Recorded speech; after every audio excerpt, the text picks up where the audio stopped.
Kral Space, Kral Space, I can't crawl. Kral Space, I'm invading your space. Kral Space, Kral Space, Kral Space, Kral Space, I can't crawl. Hi, it's Kral Space. I'm Kim Kral. I am reporting to you, not live. I love that I say reporting. I always think about that. I'm not reporting. I guess I'm reporting what's going on with me, but not really the news. Sometimes I bark and yell a bunch about how I feel about what's going on in the world, but hi guys. I'm Kim Kral. I don't know where this episode's going to go. I feel a lot better. Last week, I was thinking about it like a few days later after I recorded. I was like, was I really in that closet, like about to pass out before I went to urgent care to like record an episode of my podcast? Yeah, I was. Oh God, I was in bad shape last week. I'll update you on that. I do want to get the poop scoop out of the way before, not out of the way. You know how I feel about poop. I don't know how everyone doesn't find it funny. I honestly think the only reason why I find poop so funny is that people are so ashamed of it. If everyone was just like, oh, I gotta poop, you know what I mean? Because like if you gotta go pee, you just tell people you gotta pee. But if you go, I gotta poop, the whole room's like, oh, so uncomfortable. Why would she tell us that? But if I'm like, I want to piss, people are like, cool, go piss. It's just so weird to me. Like, where along the timeline did we decide that poop was the shameful thing to do and pee was not, right? Let me be clear. I don't think either one of them is shameful, but like, I don't know. Is it because it smells? Is it because it's sort of a wild card and you never know what could go wrong? Because a lot could go wrong. I have experienced almost every single thing that could go wrong when it comes to pooping that one could experience. You know, I've flooded houses. I've shit my pants. I've shit my pants. I don't know how people are like, I've never shit my pants. I feel like that's bullshit. We've already talked about that. But so by get it out of the way, I just mean I don't want to forget. So you know how I've been sick and like my I was going to say my stool hasn't been very hard. Yuck. Why? But you know, my stool's been a little runny. Yuck. I won't do that again. That diarrhea song when I was a kid used to make me laugh, like cry, laugh, almost pee my pants. Probably did pee my pants a few times. Remember the diarrhea song where you're like, diarrhea, when you're sliding into first and you feel something burst, diarrhea. Anybody remember that? This is how we're starting off the podcast. But I just went poop and it was a rough one, right? And have you ever sat on the toilet so long that when you get up, your legs are numb? I didn't think anyone else had ever done that before. And then my friend Katie, she like a couple of weeks ago was like, you know when that happens? And I was like, I thought I was the only one. Where you get up and your legs are like, you're like, oh fuck, I got to sit back down because they're numb because I was on the toilet for so long. And now I'm going to sit in my closet. And I mean, usually when I get out of my closet, it's like real sweaty and like my legs are numb, like toilet numb. But that's your poop scoop. Man, guys, it's been a rough couple of weeks. I'm better now. I went to the doctor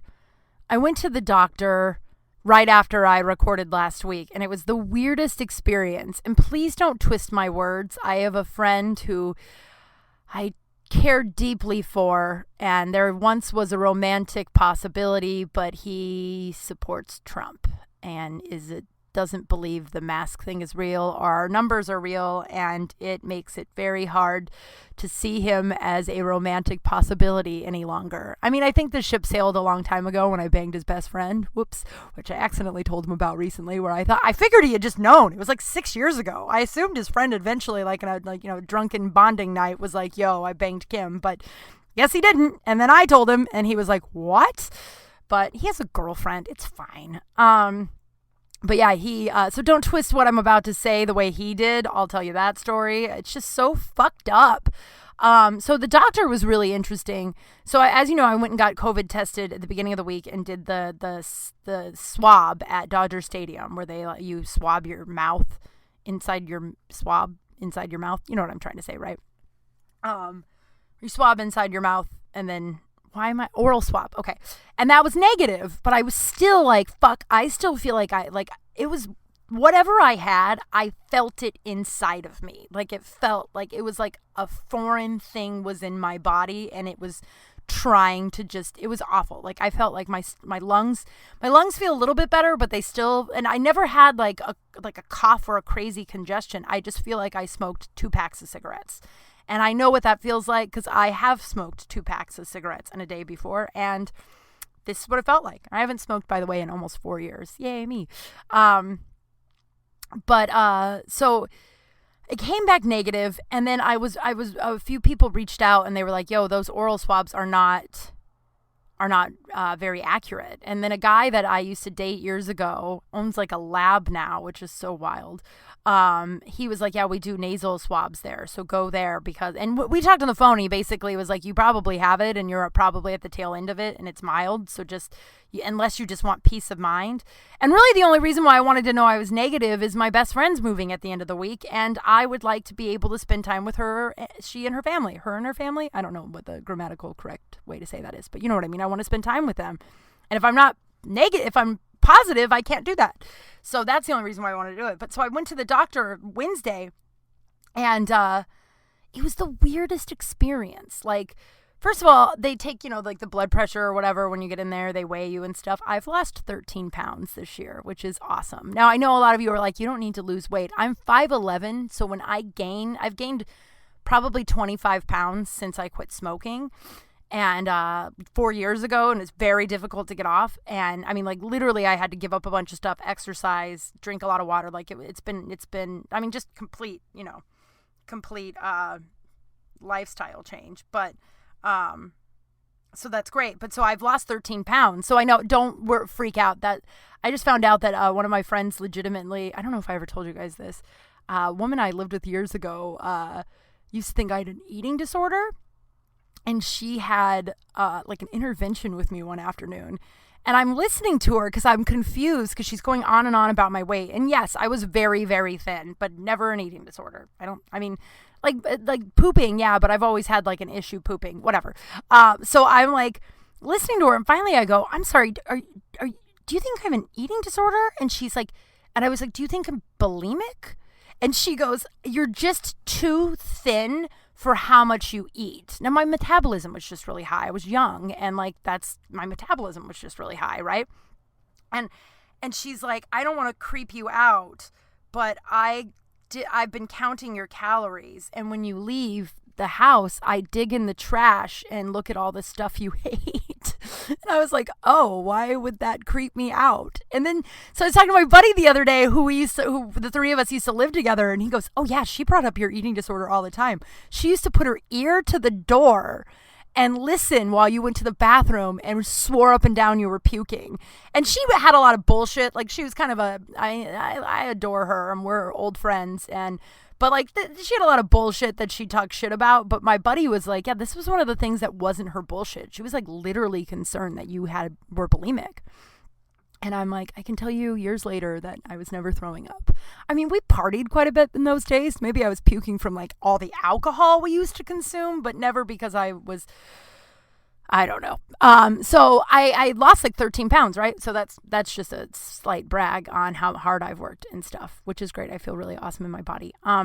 Yay, body positive attitude. What? I don't know. So he weighs me at the we're back at the doctor's office. I feel like if you listen to this podcast, you're used to being like jumping from story to story, but also understand that it always comes back around. He weighs me, and then I'm like, yo, do I have to pee in a cup? Cause I got to go to the bathroom. So can I pee in a cup now, or can I just go to the bathroom? And he goes, oh yeah. We probably ought to have you pee in a cup for this. Yeah, that sounds good. Weird, right? I was like, why is that? Shouldn't that be something that you decide? Why did I bring it up? Whatever. So I pee in a cup, very hydrated, very, very hydrated. My pee looks like lemonade. I'm very proud of this. It's not supposed to be clear, I was told. If it's clear, it actually means that your body is not retaining any of the water. It's just like going straight through. But if it's like a little bit, it's still whatever. Very proud. So I go into the doctor comes in, and she kind of looks at me, and we do all this stuff, and I'm pretty healthy, and they test my urine and my blood. And she's like, I don't know, your guess is as good as mine. Like, I was just like, what? And then she goes, I was like, so it's not COVID. And she did say that, like, look, those tests aren't all the way accurate. Is there anyone that could have given it to you? And I was like, not to my knowledge. but I do spend a lot of time with two people that are essential workers. So who knows if they have it and are asymptomatic, but I think they got tested. I don't know. So she goes, honestly, I would tell you the same thing if you had it. I would just tell you to stay home and stay away from people. So basically pretend you have it and just like quarantine. Now, my buddy, when he asked me if I had corona, I was like, I went to the doctor and I told him that. And he interrupts and goes, I knew it. He's like, these doctors fucking pad the numbers. She probably got paid in order to like say that you had COVID. And I was like, dude, okay. I was like, this can't be, first of all, like, I feel like I'm on my deathbed. So like, I'm going to cut you off. We're not going to have some crazy conspiracy pro-Trump conversation right now. You completely twisted my words. She did not say, I'm going to say you have it. Like, oh, she said, go home and take care of yourself in quarantine. Because if you do have it, we couldn't do much for you anyway. And she was like, we can't test you because we don't have the tests. The only way we can test you is if we're about to hospitalize you. And then if you're positive, that's when we report the number. I hate these people, and I love this guy, but these people who want to change people's words to fit their narrative. It's so stupid. It's so stupid. I read this very funny comedian, DJ, what is his last name? It starts with an S. I don't know. He's very funny. He hosted one of the biggest shows I've ever performed at. It was like it's like 500 people in a vineyard like 5 years ago. It was terrifying. It was awesome, but it was fucking terrifying. But I met him there. He tweeted today. He said, I love that you guys, I'm obviously going to butcher this, but liberals have been protesting and talking about sex trafficking for years. And now you guys want to bring light to it because you don't want to wear a mask. I just love how like people are like, you can care about the virus and sex trafficking at the same time. Like the government is able to focus on more than one thing at once. It's just so stupid. Anyway, so I went to the doctor and it was just like, basically they were like, your guess is as good as mine. And then I came home, called my friend who owns the lab, and then I went and got a test. The nasal test, I am negative. I'm feeling much better. The nasal test was weird. They are not interested in your jokes. I tried to make jokes. She was not interested. No one laughed. They just stared at me. I mean, my guy I used to date is a little bit frat boyish, so they knew I was his friend, so maybe they just were like, oh, she's probably frat boyish too, which I sort of am. Not douchey, but just sort of whatever. But they did not, it was not the venue for an open mic stage. She just wanted to shove a couple things in my nose and call it a day. And I don't know, I will quote my buddy Dave. If anyone complains about this nasal, like, I don't want to hear a fucking person complain about the nasal test. It wasn't pleasant, but it was fine. It was quick. It didn't hurt. It was just like, oh, I didn't know that path went all the way up there, right? So I'm negative, which is great. I don't know. I kind of think now, like, I'm feeling better. My chest still kind of hurts, and I'm a little poopy, but I do think that my last couple of weeks have been so stressful that perhaps it was something that I brought on myself. Like, when they say your body, just like if you're not going to rest, your body is going to force you to rest.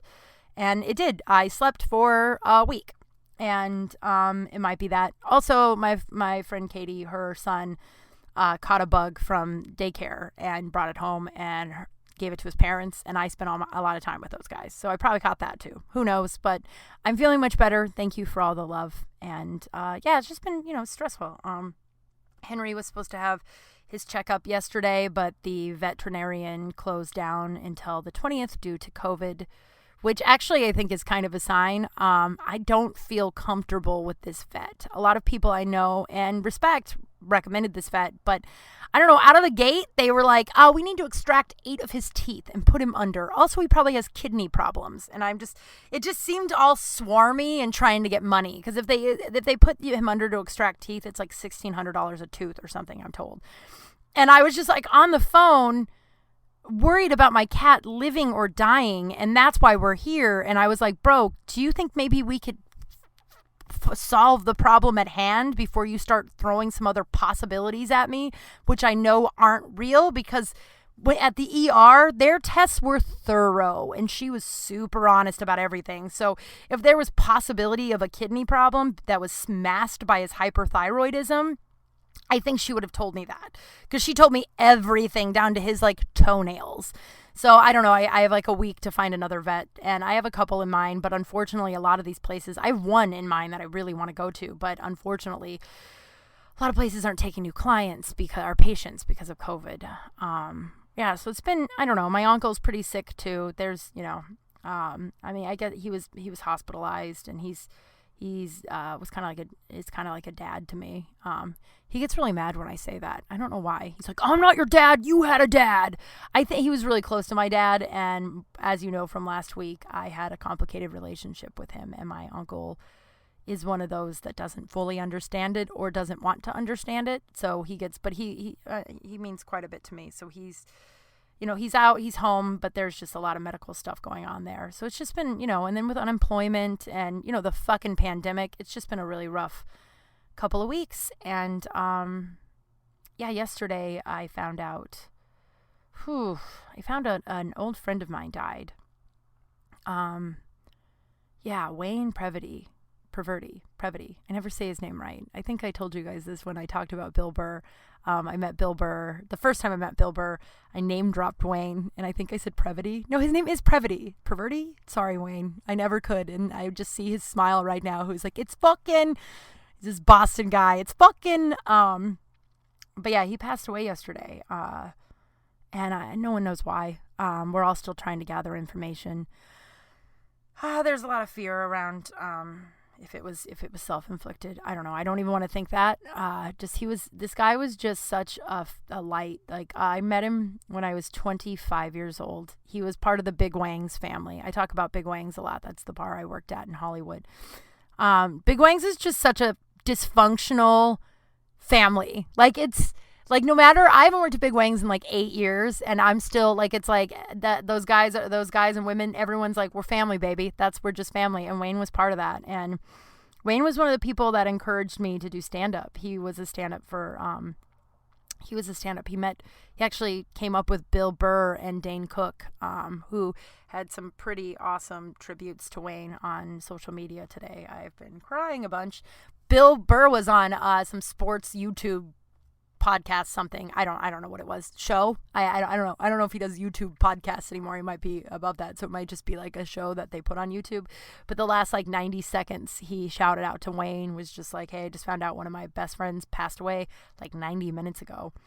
And he said it is so funny. I love comedians. I love that I'm a comedian. I love that I get to be around comedians because we get to make really hard stuff funny. I'm sorry, I might cry a lot during this one. We get to laugh, and Wayne was a huge Patriot fan. And Bill at the end of it shouts out to Wayne and talks about what a great guy he was and how much he loved him or whatever. He goes, Wayne was a bigger Pats fan than I am. I honestly think that maybe he checked out because he just couldn't bear to see Tom Brady wearing a Bucs fucking uniform. And that's so funny and my buddy Mikey and I talked about yesterday about how it was the end of the world. We're like, man, the world's ending. And then we laughed and we were like, you know what? If maybe Wayne knew the world was ending, and that's what he would do. He would ghost. He would Irish goodbye always. I remember, so he was bartending at Big Wangs once. He told me this story. I hadn't worked at Big Wangs yet. He was just telling me this story, and he's like, he was behind the bar, and back in those days, the Big Wangs days, everyone was just drunk, right? Everybody was just drunk. Like, when I first started working Big Wangs, you would walk up to get your drinks as a waitress, and I remember the first time it happened, Jersey is a bartender that worked there, was big staple at Wangs, and he was the bartender, and I remember the first time I walked up, and when I realized I was in the family, right? I walk up and my beers are there and there's a shot of Jaeger. And I was like, oh, I didn't order a shot of Jaeger. And he goes, yeah, you did. And I was like, no, they didn't get any shots. And then he looked at me and goes, yeah, you did. And he winked. And I was like, oh. So everyone was super fucked up in those days, right? Like, it was just like, 25. It was so fun. So I'll tell you about Drunken Sunday. Wayne was probably one of the nicest ones out of everybody at Drunken Sunday, because Wayne and I got really fucked up. I went to brunch somewhere, and then Wayne and I did like, was it Jay Bailey? I think both of them, whatever. But Drunken Sunday is the drunkest I think I've ever been in my life. Like, take all of your I was 25. I never worked at a bar, so I didn't work around people who could just drink, right? Like these people drink, dude. So I'm doing all these shots with them. And take all of your embarrassing drunk stories, combine them into one day and have it be at your brand new bartending job or a waitressing job. I was a waitress then. I followed around Jersey. I was missing one of my teeth at the time. Remember how I'm missing 2 teeth? Well, one of them fell out, so I was waiting to get surgery so I could pull out. I had like a denture kind of. So I followed around Jersey, who was the main bartender and also a manager, without my tooth on, crying, begging him not to fire me. And then everyone was trying to get me to go home. I was laying out on the cement eating a buffalo chicken quesadilla, like barely being able to function. Oh, fuck. So we drank a lot, right? So back to Wayne. So Wayne tells me, he goes, yeah, I was behind the bar one night. He's like, and I'm fucked up. I'm so drunk. And I go outside to have a cigarette. And I forget that I'm bartending, but I realize that, like, while I'm smoking, that, like, fuck, I'm way too drunk to be here. I gotta go home. So he just ghosts. He just leaves the bar. He doesn't even tell anyone, yo, I'm too drunk. I gotta go home. He just leaves. I don't know who was behind the bar. It was probably Franny or Mikey behind the bar. And none of these names mean anything to you, but these people are family. These people I would mean. So I grew up around these people. Like, they got me as I just turned 25 and I was brand new to LA still. Like, I mean, not brand new. I had made wonderful friends, but like, I don't know, this dysfunctional, loving, crazy family. So then he just ghosted, and then he turned off his phone. So everyone just called, and that's what Wayne would do. He would just, like, Mikey was telling me yesterday he did the same thing when he was bouncer at Loaded. He was drunk one night and was like, I'm too drunk to be here, and just ghosted. So we joked, if it is the end of the world, maybe Wayne knew, and he Irish goodbyed. He was just such a light man. Yeah, I remember I wanted to try comedy. I wanted to try stand-up comedy, and it was interesting because, and I think I'm guilty of this too, maybe. I don't know. I now in this moment while I'm talking about it, I would like to change that if I am. Because at the time when I wanted to try stand-up, so it was like 10 years ago, I wanted to try stand-up comedy. And when I went to anybody, and I knew a lot of comedians, because as I've told you guys, I was a groupie back when I was like 22. And I knew a lot of comedians. And every one of the comedians that I had asked if I really wanted to try stand-up, they all discouraged me and told me no. And now that I'm a comedian, I know a lot of it's pettiness, like, you know, like there's not enough for me kind of thing. Or just like, it was never like, it's a rough gig, so don't try it because most people fail. It was never coming from that place when I asked other comedians. But when I told Wayne I wanted to try stand-up, he encouraged me. Like, it was like, and he was a comedian. So he was like I just realized in this moment that, like, he was probably the only comedian that when I asked I wanted to try comedy, he was like, yeah, fucking do it. And I remember one time we were talking about, I still have never done the Laugh Factory audition. And that is one regret I have in this pandemic, that I was just too scared to go do that audition. Too scared that I wasn't funny enough, or that I'm not funny enough, or I don't have 2 minutes, 2 solid minutes. That's bullshit. I have an hour, right? But and one of my regrets in here, and I can't wait to get out and get on that Laugh Factory stage. And I can't wait to just shine again, you know? But Wayne and I were talking about doing the Laugh Factory audition.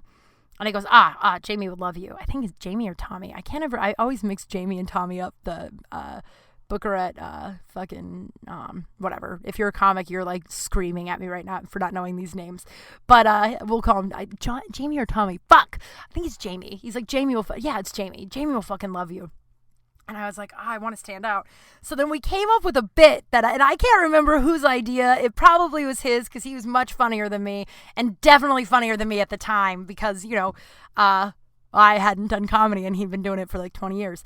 And so we came up with this bit where, like, it's like, go on stage, and you know, one of those dildos that you can like stick to the wall, that like have a suction cup that like sticks to the wall, and you can and then you like fuck it, right? I think everyone knows what I'm talking about. If you don't, Google it, or, you know, climb out of your hole, because there's a whole world of sex toys out there. So we were like, take the dildo, walk up on stage, and there's always a stool when you get on stage, or there always should be. So you walk up on stage and just like suction it onto the stool, like hard, like big gesture, put it on the stool, and then do your 2 minutes. But don't mention the fucking dildo. Just do your 2 minutes. And then when you're done with your 2 minutes, just take off the dildo and walk off. And we laughed so hard at that, and I never did it. And now I'm like, should I do it in memory of Wayne? I don't know if I have the balls, man. I don't know. I have a lot of balls. I'm a fearless fucking lady. You all know that. I sit in my closet and tell you way too much about myself every week. But like, I don't know if I have the balls, but I think in memory of Wayne. And the funny thing is, I don't think anybody, it was just him and I talking. A lot of my Wayne stories are just like he and I were talking. Yeah, we talked about sexual abuse. I didn't know at the time I had been sexually abused, but yeah, we got, Wayne was one of those people that you could talk, you could laugh at, you could laugh with, you could yell with, you could cry with. You could, oh crap. People are starting to message me again. You could laugh with, you could cry with, and you could have really like deep conversations. I was on the phone all day yesterday. A lot of people calling to try and find out what happened. If there's going to be a memorial or, just to share Wayne's stories. It was a really, by like 7:00, I just wanted to lay down and stare off into nothing. It was just a really hard day, cool day, like just hearing all the Wayne stuff. Man, it's so crazy.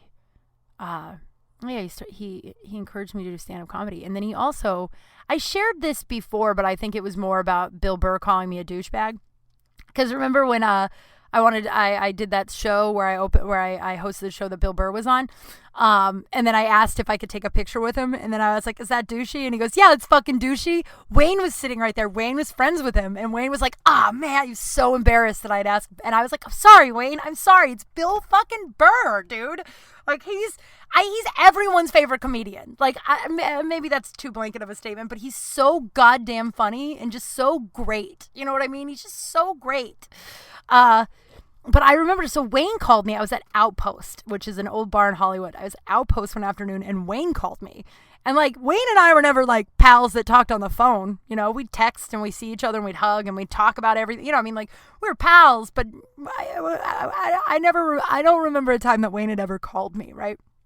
So I looked down, and I was like, that had to be a drunk dial or something, or pocket dial or something. And so I call him on like the next day or something. I was driving. No, I think I texted him, and he goes, yeah, call me as soon as you can. And I was like, all right. So the next day I call him, because I got to get better at that. I procrastinate opportunities. I'm afraid. That's a weird sidebar, but working on it, my friends. That's probably why I have the Laugh Factory fucking regrets right now. But, so I call him the next day, and he's like, I have a really big fucking opportunity for you. I don't know if he said fuck as much as I remember him saying fuck, but I'm pretty positive he did, because he was from Boston, dude. But oh God, guys, most of this episode is going to be owed to my friend. And, yeah, some good stories, though. Some good stories in here. But he was like, I got a good fucking opportunity for you. Now be quiet and fucking listen. Are you ready? And I wasn't ready. And I did it. And it was so wonderful. But I was like 2 or 3 years, it was 2000, I was like 3 years into comedy. And, yeah, I was 3 years into comedy. Nowhere near ready for that. But he gave me that opportunity because he knew I was a comedian and knew I was out there hustling and I was funny and he believed in me. And I had nightmares, for months before that show. All of them were about Bill Burr and everyone else was a redhead. Isn't that weird? Not like a redhead, like I am like a straight ginger. Like everyone was a straight ginger in my dreams and no one was laughing no matter how hard I tried. I was so scared. That was one of the biggest, that was the first show I want to say that I was genuinely terrified for months and months and months. And it worked out. It was fine. I mean, I would be funnier now, but I'm going to say that, whatever gig I do now, I'm going to say the same thing in 3 years. You know what I mean? That's the hope, that you just keep getting better. But the fact that he thought of me to host that show and trusted me to host that show. And that show was our buddy Franny, his wife, who's also our buddy. She's part of the family. So our friend Michelle. Such a weird roundabout way, but whatever. Franny worked at Wang's. I don't need to. Wow. She has cancer, and I think she's in remission. I think she's like in nursing school now. That bitch is fucking thriving. So cool. But they wanted, the medical bills were bananas, and as medical bills are. And so Wayne and Franny came together and decided to throw a comedy show. And Wayne put together this comedy show and called his friend Bill. And Bill Burr was just like, I asked Wayne, he goes, yeah, Bill's going to be there. Maybe Dane. Dane didn't come, but he was like, yeah, I asked Bill. And Bill goes, yeah, whatever you need, I'll be there. Like, I don't know. And then also at the Laugh Factory right now, if you're in Hollywood, drive by, they have on the marquee Wayne's face, and it says his name, Wayne Preverty. Why can't I say why? I'm sorry, Wayne. Yeah, Previty. It's Previty. Why? It's like one of those words that you never pronounce correctly, and then someone corrected you, but then time passed and you couldn't remember which one was right. Jesus, wow. But and then it says, "Rest in peace, make God laugh." And Bill Burr called the Laugh Factory and asked them to do that. Just a class act. And just like, that's the type of guy Wayne was, though, you know. I've spent the last 24 hours on Facebook and on the phone and on Zooms and texts listening to all of the stories and reading all the stories. There's this girl that we worked with at Big Wangs. Her name is Jo. She's a black chick. And she posted yesterday. She was like, yeah, I remember one time these Wangs customers said a bunch of really racist shit to her. And then like stormed out, and Wayne chased him into the parking lot and was like, you know, you A, apologized to her, and B, you are not welcome back here with that. Like, that's just the kind of guy he was. Like, just like multiple stories, like stories from strangers I'm reading. And one of the best, okay, one of my favorite, so Mikey and I, Wayne and I, Steve and I, I'm trying to think of anybody else. We call each other dirty bitch, right? We're like, love you, you dirty bitch. And that comes from Wayne. It was one of my favorite stories, one of my favorite Wayne stories. So, oh man, so we're driving. So one night we get off of work, and my friend Courtney and I are waitressing, right? And so we're getting off work, and Matt, our manager, Jay Bailey, and I know a lot of these people aren't going to be names to you, but just bear with me. It's very funny. And then Wayne, they're hammered at Wangs, right? And they're like, will you give me a ride? Will you give us a ride home? And I was giving Courtney a ride home. So I was like, sure. So Wayne gets in the front seat, and Wayne's, just in the front seat, just like, he's just such a big guy. Like, he was a big dude anyway. Like, he was like 6'3" or 4" or some shit, but just like personality, like he took up space, right? Like his like light and brightness. So just like in the front seat, just like, let's go to Jay Bailey's house. So Jay and Matt are in the back seat. Courtney and I are dead sober, right? So we're like, Courtney's scrunched in the back seat, and they're just like drunkenly yelling at each other about God knows what, like just messes, right? Mess of three men. So we pull up to Jay Bailey's place, and then Jay and Matt get out, and Wayne's like, I'm not going with them. You're driving me home. I have a terrible accent, right? Terrible impression. If you know and love Wayne, sorry, I'm not a good impersonist. Nope, I don't know the word. What are you going to do? But so he's like, you're driving me fucking home. I'm like, all right. So we're driving him home, and he is so angry in the front seat, and he's just yelling, right? About, I don't know, Courtney, like I keep looking at Courtney in the like rear view mirror, and we're like, what the fuck is happening? Like, he's just yelling, and he starts talking about a sex tape, right? So he's going on about this sex tape, and I go, I'm sorry, Wayne, are you talking about there's a sex tape? And he yells, there's always a fucking sex tape, which is the title of this episode, by the way. There's always a fucking sex tape. And we were like, what is happening? He's still yelling. So we pull up to his house, and then he gets out, and then Courtney gets in the front seat, and he leans down, and his whole demeanor changes, and he smiles, and he goes, I'm just kidding with you, ladies. You know how much I love you, right? And then he, again, deadpan demeanor, and then he stands up. He's like, you know how much I love you, ladies, right? And then stands up and goes, have a good night, you dirty bitch. And then slams the door, and we're like, what the fuck? So we're driving home, and we're dead silent, and I'm like one of us goes, was that? Yeah. You know when you're like quiet because you're stunned at like some incident that happened? We're like, what the fuck was that? And so then we start calling each other dirty bitch. So we go to work the next day, and Wayne's there, and we're like, he probably just doesn't even remember any of this. And we walk up, we're like, hey buddy, remember last night? He goes, yeah, I fucking remember last night. Instead of calling you a dirty bitch, I should have called you a dirty whore. And he's got his big smile. And if you knew Wayne, you know that big fucking smile. And he just hugs me. And then after that, we all call each other dirty. I love you, you dirty bitch. Just like, have a good night, you dirty bitch. We still have no idea what he was talking about. Still have no idea. Oh, man, guys. This one hurts. And I think it hurts too because we don't know it's such a morbid human thing to want to know what happened. But none of us want to ask what happened. Do you know what I mean? Like, it's like a private question. No one wants to be like, yo, what happened? And it's not and I'm realizing yesterday that, like, it's not a morbid, like, you want to be in the know or anything. It's a closure thing. Like, whether if it was, God forbid, self-inflicted. I hope not. That's a fear. Who knows though, or if it was like his heart just stopped or he got hit by a car or you know what I mean? Like it's closure. And if it's something that just happened, it's a little bit easier to swallow than if it was something else. And, I don't know. I was on the phone the last, 24 hours just talking about all of, and a lot of us felt weird asking, what do you think happened, and speculating. And then it was like, I know that's morbid. And then we all just kind of were like, no, it's closure. And I don't know. I hope we have a West Coast something. COVID makes it so much harder. But, just even if it's in a park and a bunch of us are in masks and we bring like a flask and just fucking cheers to Wayne. He was just, thank you. Thank you, Wayne. I don't know. Thank you for encouraging me to do stand-up. Thank you for always talking to me about stand-up.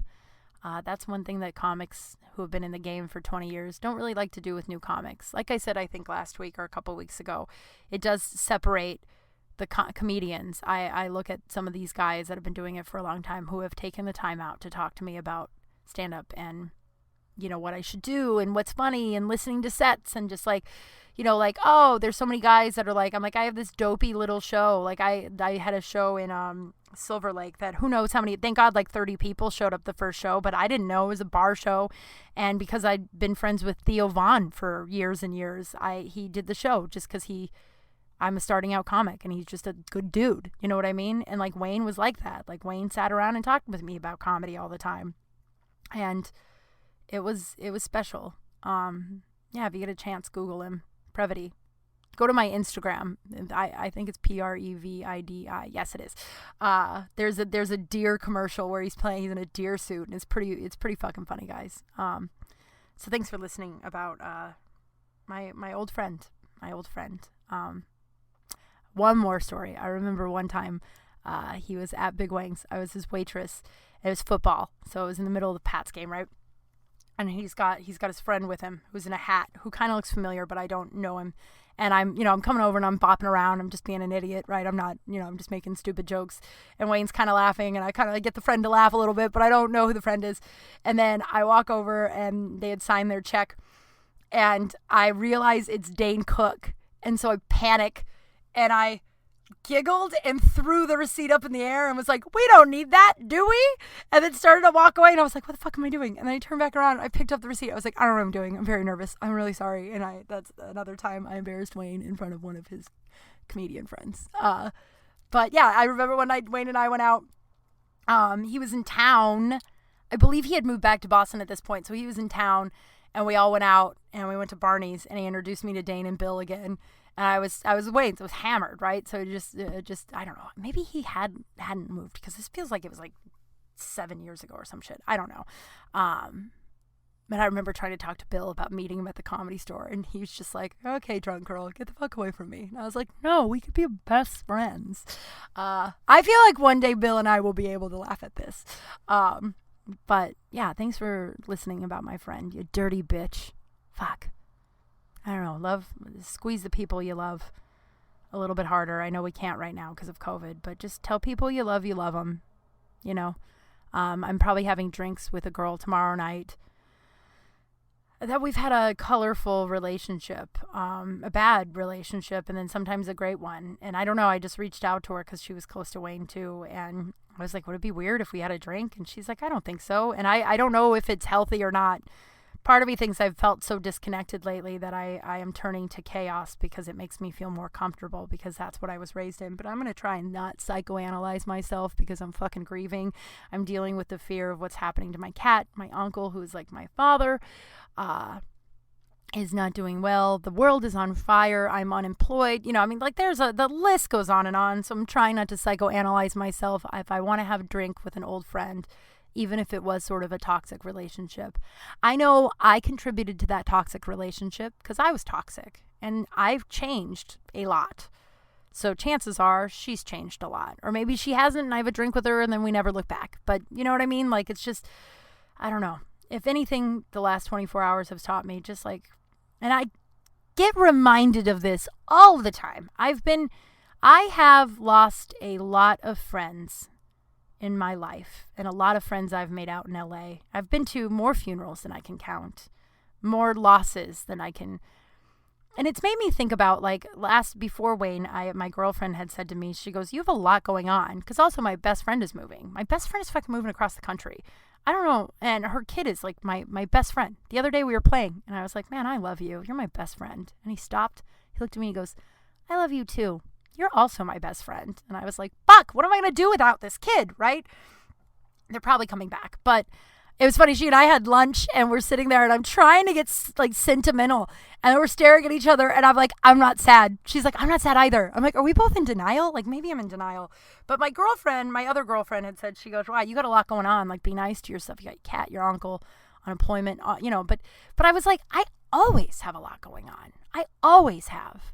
Like, I come from, you know, a family that there's a lot of drama there. There's a lot of addiction and you know, it's a big family.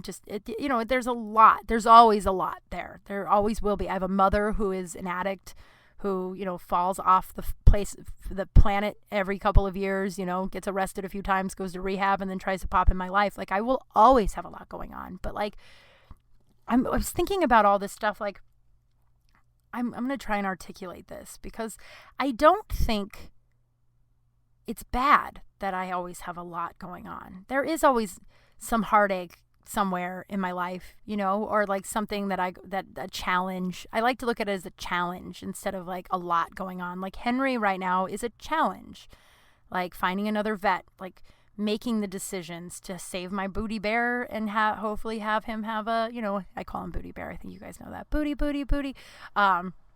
Or booty, booty, bood, where are you? Dun, dun, dun, dun, dun, dun, dun. That's a Scooby-Doo song. I can't sing if you couldn't pick that up. But like, that's a challenge. You know what I mean? Like, it's not, I don't want to I don't see this stuff, obstacles. I mean, man, if I thought bad luck was a thing, I would be like, dude, I got a lot of bad luck. I had a very rough childhood and, you know, I mean, just like, but I don't believe in bad luck. I think that I always have a lot going on because I'm lucky enough that I have a lot of human connections. And with that, sometimes comes grief and loss.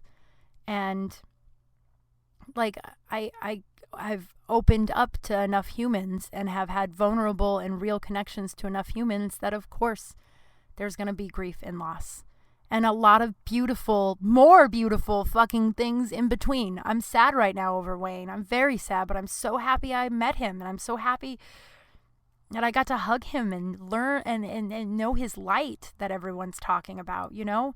And yeah, sure, I have a lot going on right now, but part of that is because I've opened up to so many people in my life and I have so many amazing humans in my world, you know? Like, yeah, Katie and Dave and Wixom are moving. I guess I didn't need to say all their names, but I say Katie, but then I'm like, I'm sad about Wixom and I'm sad about Dave. So just the whole clan, they're moving. I'm sad, but like, I wouldn't have that sadness if I wasn't so close to them. So I think having, you know, challenges and heartbreak and grief is just part of being connected.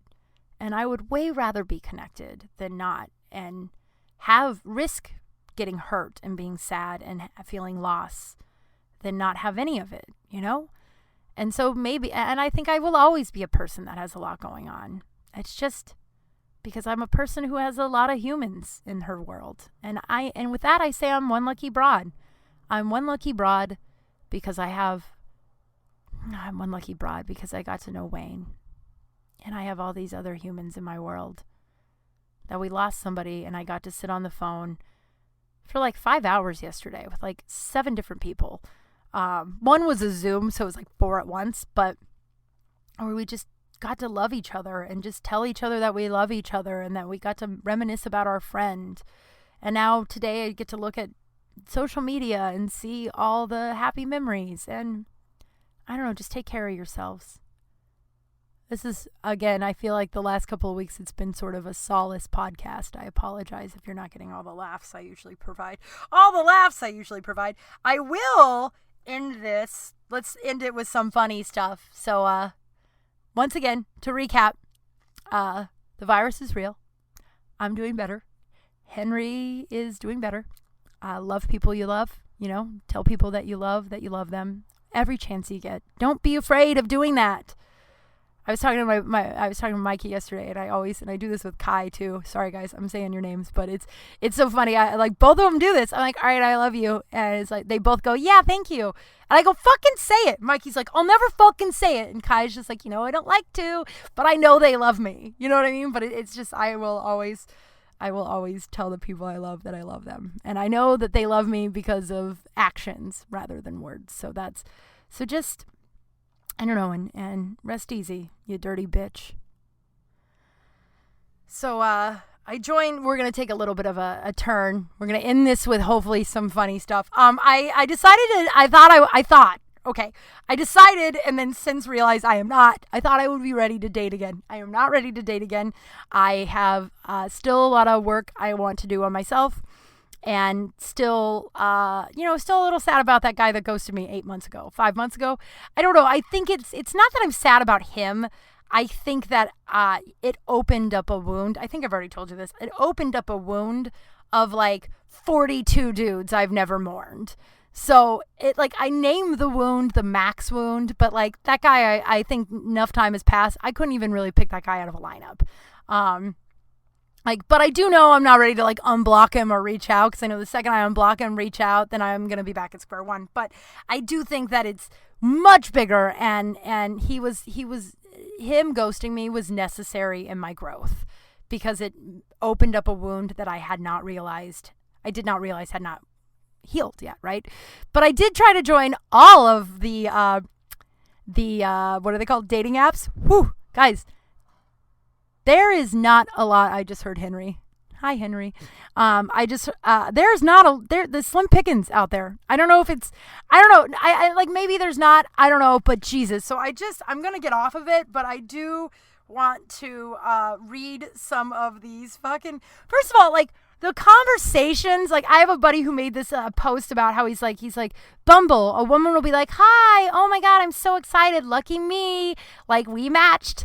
How are you? Puts this paragraph in, and then his response is, hey, how's it going? And he's like, and then she just unmatches me.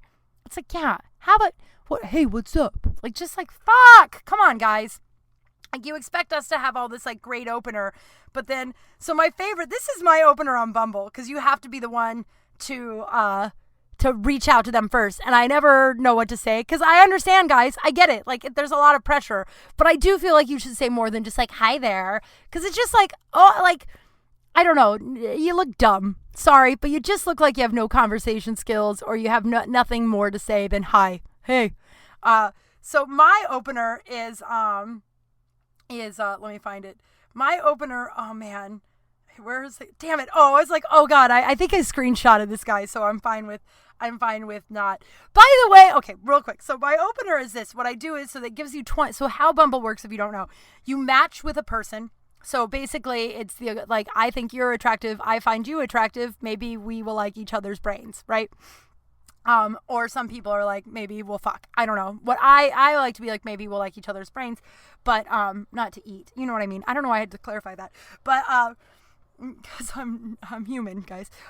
So I wait, and so you have 24 hours, and then they have 24 hours to respond back, right? And then if not, then the match is gone forever.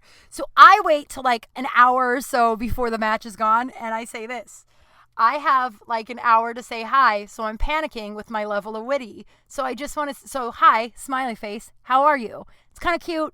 I copy and paste, fuck off. Guys are like, that's so fucked up. Who cares? I'm not going to put more effort in than I need to. And it's a good opener, and it always gets someone, they always respond, and it's the good conversationalists, it goes somewhere. The bad ones never goes anywhere. So this guy writes back, I'm good, thanks. You can relax. There's less pressure to be witty when you're attractive. And I just wrote that, just made me laugh out loud. He's like, don't worry, you're hot. You don't need to have a brain. And I was just like, Jesus Christ, and he never responded. I was like, that made me laugh out loud. And then this other guy, oh man, I matched with this guy on all of them, on Hinge, Bumble, and Tinder. And he's just, I'm good. How are you? And I was like, oh, I told him I was feeling sick, but I'm on the mend. How's your day? And then I was like, oh, I think we also matched on Hinge and Tinder. And he writes back, I hope you feel better, wink face. And I was like, thanks, dude. I didn't say dude, but I was like, thank you. And I was like, how's your Saturday? He goes, good, went on a hike and worked out. And I'm like, usually a hike is the workout for me. And he said, a lot of things can qualify as a workout. Jesus fucking Christ, right? I was just like, Jesus. So I wrote back, haha, cute. And he wrote, so are you. And I put like a hug emoji because I don't know what the fuck to say to any of that. Like, just a boring. It's like the dating app of forced small talk. And he goes, so I put the emoji of and he goes, I'd like a real one of those, kiss face. And I was like, I can't, man. And maybe some of you are like, that sounds nice. You're being too picky. I don't care what you think. And then well, there's also a guy that I'm really, okay, I'm going to end with these two dudes because it's so fucking funny. And then like one guy's, his conversation, my heart's not in it. I think that's what it is. Like I started to match with people and it was like, I don't really want to go on a date. I've just got too much going on for me to open up and like go after that right now, if that makes sense. Like I just have a lot of internal work I'm doing and the guy will come, the guy will show up. And I've never been one for apps. I just feel like it's like a forced meeting that it's like, all right, universe, you're not bringing anybody to me, so I'm going to force this. And it's just, I've never been able to do the apps, but I thought I'd try. And then it did make me, it opened up the wound that I thought was still healed, or I thought I had healed, but apparently it's still healing. Because then I was like, oh, I should reach out to that Seattle guy. Why would I do that? Why? That guy is trash. But it is because, once again, when I feel unsafe or unmanageable, I walk right back into the chaos because that's where I feel comfortable because I was raised by drug addicts or alcoholics. Some people get upset when I say drug addicts. Alcohol is a drug. Fuck off, right? So there's a guy that I matched with that, I'm kind of holding out for him to respond to me, but he hasn't responded. And how I know that I'm not ready to date, because I've made up a whole relationship with this guy. I'm like, oh my God, he looks so charismatic. Oh God, he's probably going to get along with Dave. Like maybe the four of us will have dinner. And I'm like, you don't know this dude. This dude could be awful. But he hasn't responded to me. So I do have a question I'd like to pose to everyone. He had a funny profile, but now I'm realizing maybe he wasn't trying to be funny and I should stop trying to make everything funny. I was like, hey, your profile made me laugh out loud. How's your day? And he never responded. But I want to get off Bumble or Tinder or whatever one this one is. But I was like, should I do a Hail Mary? Okay, that's my question I want to pose to you. If you get this far, DM me. I have not responded to my DMs. My DMs are a mess right now, too. Even more so than normal. So my plan is to look at them at some point today. But it's like, yeah, should I send him like a Hail Mary kind of thing? Like, yo, I'm going to get off Tinder, but like your profile really, like, I drew my attention. So here's my phone number. If you're interested, text. No, that sounds so desperate. Yeah, I already answered my own question. Nope. Another one bites the dust, even though we've never met before, Corey. But you missed out, man. You missed out with a girl that is sitting in her closet talking about poop, who is sweating her heart out. This could be all yours, Corey, you scientist. If anybody knows a scientist named Corey who's 39, wow, so sad. This is why I know I'm not ready to date. Because I'm like, well, maybe I am. I don't know. And I'm half kidding. But I want to end with my favorite one so far. And this is where I was like, I gotta get off. I gotta fucking get off. This was the thing where like literally my brain goes, get off the apps immediately. So this guy, Walter, I matched with, and he was, I don't know, cute, I guess, 36, lives a mile away. I'm always weary. Yeah, he's got I don't know, tall freelance photographer. Likes to cook and work out. Everybody likes to cook and work out. And sports are my happy place. Jesus. I mean, I guess I can't be upset because I don't have anything on my profile. I just have pictures. I'm like, I don't know. Does anybody read these anyway? And I'm not, as much as I'm a writer and witty and like I can like talk to pretty much anyone.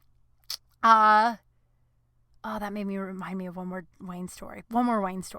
And then I'll read you the best Tinder. So my buddy Joe was telling me how Wayne came into everybody's life. My buddy Joe met him and Bill Burr working out at some private gym. Not private gym, but like small dude gym, like Gold's Gym or some shit where it's only dudes and there's not a lot of people in there. And he goes, yeah, I met Wayne working out, and he was working out with Bill Burr, and like they were just starting out comedians. And so we started talking. And I go, what was that conversation? Why were you like, yo, man, good biceps? Like, I don't understand how guys make friends at the gym. And Joe goes, well, you know fucking Wayne. There was like 5 guys in that gym. And Wayne had to be friends with all 5 of them. So he talked to everybody in that gym. That's the kind of guy he was. Ah, man, guys. Oh, this one hurts. This one hurts. It feels like I'm pretty heartbroken. Pretty heartbroken. So back to so like I said, I can talk to pretty much anyone, and so I don't know, I match with Walter, and Walter messages me first. And maybe I should take a page out of Walter's book and write this to everyone on Bumble instead of my little paragraph, because this is so fucking funny but so weird. He wrote in all caps, meow, with like 8 W's, meow. What the fuck? And I read it and I was like, oh God, I can't. And then he waited 3 days and wrote, that was a complete fail in the meow. Ha ha. On. Sorry. I hate autocorrect. Like, complete fail with the meow. You fucking think, Walter? You're 36 years old. Come on, dude. Come on. Like, what was I? Oh, thanks, Walter. Do you want a blowjob? Like, what did he think I was gonna say to that? Oh, hi there, sailor. What an endearing hello. I'm glad you care about who I am as a person. What a douche. Oh, meow. You fucking kidding me? I don't know, guys. I don't know if it's that I'm not ready to date. I don't think that's the case. I think where I'm at right now in terms of dating is that, like, I'd be open if I met someone that sparked my interest, but Tinder, Bumble, and Hinge feels like I'm out there looking, and I just don't have it in me to be out there looking. So I'm back to focusing on myself, on Kral Space, on my book. I'm writing a book. I don't know if I told you guys that. I'll tell you about it next week. I'm about running out of time. Yeah, so that's our episode. And thank you for listening about my friend. I'm as sad as I am. I'm really, really grateful. Like I said, I'm one lucky broad that Wayne came into my life. He was a special guy. He was a really special guy. If you get a chance, Google him. Go to his page, read some, of the tributes. Go to Dane Cook and Bill Burr's page if you want to read some cool stories too. They said they wrote some stuff. Just a really cool guy. Just a really fucking cool guy. And I hope he's wherever he's at. I don't know. I know that this isn't the end. I don't know what comes after this, but I can't imagine that we're just humans and then nothing happens, because my body doesn't feel like it's my body. It's like my vehicle. You know what I mean? Okay, that's a weird spiritual thing to get into at the very end of the episode, but thank you so much for listening about my friend Wayne, and thank you for all the love that you guys have sent me in the last 24 hours. It really means a lot. I'm really heartbroken, shocked and heartbroken. I would love it if you followed me on all of the socials, KYMKRAL.